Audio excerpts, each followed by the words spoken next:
Hi friends, welcome to Annam's Recipes. Hi friends, இன்னைக்கு எண்ணெய் கத்திரிக்காய் குழம்பு எப்படி செய்யலாம்னு பார்ப்போம்.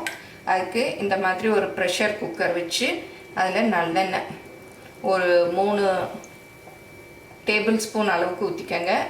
இந்த மாதிரி புளி குழம்புக்கெல்லாம் நல்லெண்ணெய் தான் நல்லா இருக்கும்.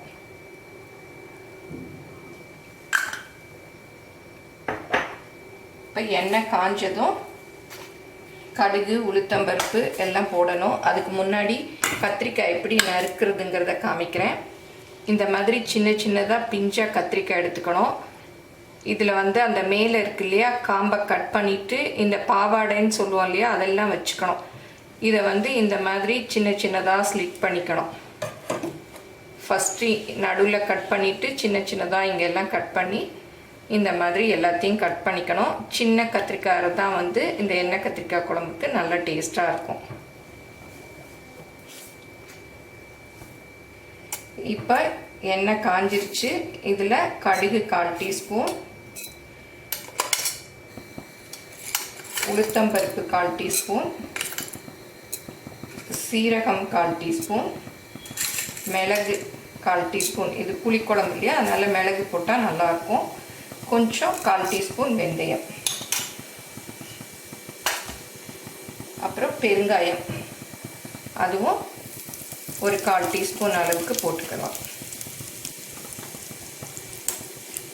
இது நல்லா பொரியணும்.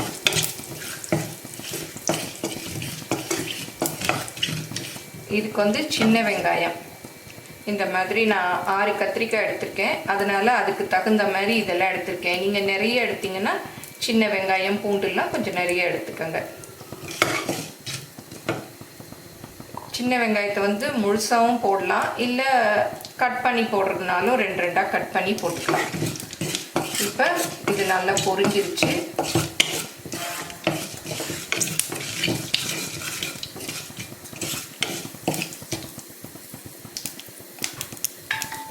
இந்த சின்ன வெங்காயம், பூண்டு, கருவேப்பிலை,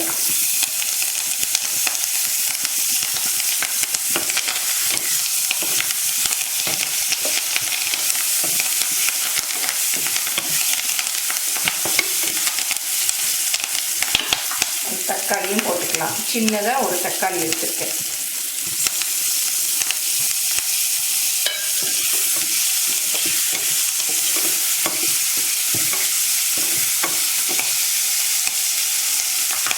இப்போ கத்திரிக்காயும் போட்டுக்கலாம்.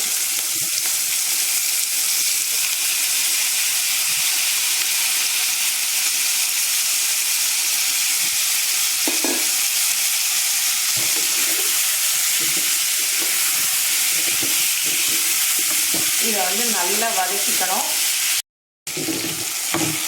இப்போ இந்த கத்திரிக்காய் பாருங்கள் நல்லா வதங்கிடுச்சு. ஃபஸ்ட்டு பர்பிளாக இருந்தது இல்லையா, இப்போ கலர் மாறிடுச்சு. இப்போ நம்ம பொடியெல்லாம் போட்டுடலாம். இதுக்கு நம்ம எப்பவும் யூஸ் பண்ணுவோம் இல்லையா, அந்த சாம்பார் பொடி தான் ஒரு 3 டீஸ்பூன் அளவு போட்டுக்கலாம்.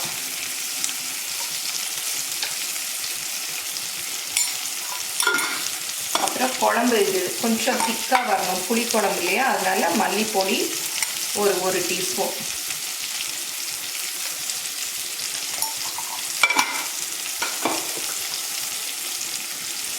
அப்புறம் மஞ்சள் பொடி ஒரு 1/4 டீஸ்பூன். இதுக்கு தேவையான உப்பு, குழம்புக்கு கல் உப்பு தான் போடுறேன். அப்புறம் புளி இந்த மாதிரி ஊற வச்சு கரைச்சி வச்சுக்கணும். ஒரு சின்ன எலுமிச்சம்பழம் அளவு இதை அப்படியே ஊற்றிடலாம்.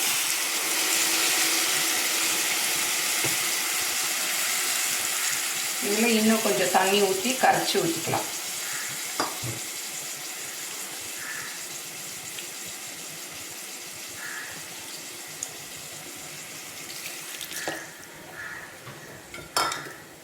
இதை அப்படியே நல்லா மிக்ஸ் பண்ணி விட்டுறணும்.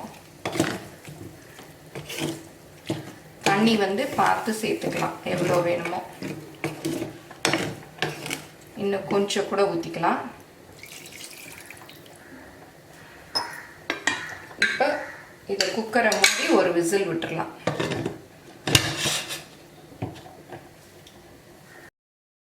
இந்த ஸ்டீம் எல்லாம் அடங்கிருச்சு. திறந்து பார்க்கலாம். நான் ஒரு விசில் தான் விட்டேன். ரொம்ப விட்டால் கத்திரிக்காய் குழஞ்சி போயிடும்.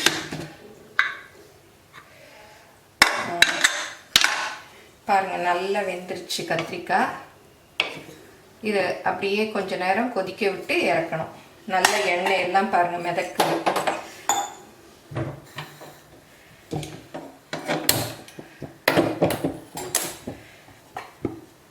கொஞ்சம் கொதிக்க விட்டால் தான் அந்த காரம் உப்பு எல்லாமே வந்து கத்திரிக்காய் கூட நல்லா சேர்ந்து டேஸ்ட்டாக இருக்கும்.